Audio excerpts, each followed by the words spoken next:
You brought a strong list of films to life, dynamic characters focusing on historic, real-life figures. Alexander the Great, JFK, Nixon, even did a documentary with Fidel Castro. For you, what was the most intriguing part about Edward Snowden that made you feel like, I want to do this film, I have to do this film? Well, at first I didn't want it. It was too complicated and too current. He's a wanted, indicted criminal, and you never know what can happen. The movie could be, the story changes, so you have a lot of issues and lawsuits. You avoid this stuff, I mean, plus it's complex. And how to wrestle it down into a 2-hour framework is probably one of the most challenging jobs I ever had. We ended up using so much technical information that I had to throw out 50% of what we learned. But it was some journey through a world I didn't know anything about. Ed is what you've seen in interviews. I mean, he very much is concerned with issues. He's articulate, reasonable. There's no secret side that I sensed or knew that was different than what he presents. And you met with him personally? Yeah, he's a Boy Scout in some ways. I mean, very much. He has all the American appetites for fast food and so forth. Hamburgers, this, that. I'm sure he misses hamburgers the most in Moscow because they're not good.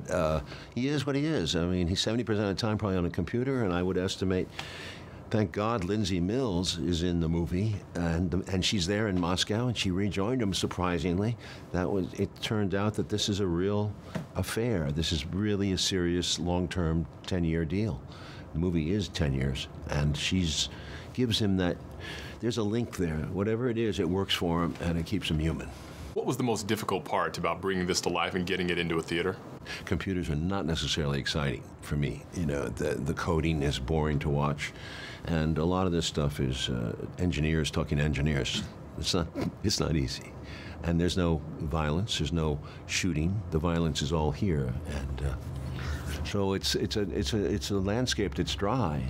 Investing it with movie life is the biggest challenge. I think up to you whether we succeeded or not. Clearly, you're one of the most respected directors, not only in Hollywood, but around the world. And I heard a great quote that was some high praise about you. You were called Orson Welles and the Easter Bunny, all in one guy. I love that. How would you describe Oliver Stone, the director? Passionate, wanting to know more, curious about the world going on. Each movie to movie to movie, I learn more. And your passion pours out. I talked to some of the actors. They said you're on the edge of your seat and you're so connected to this. Is that what fuels your fire, the newness? The newness, the curiosity. This is an important story that's going on in the world. It probably concerns all of us, I think. So, yeah, staying interested is the key to being interesting.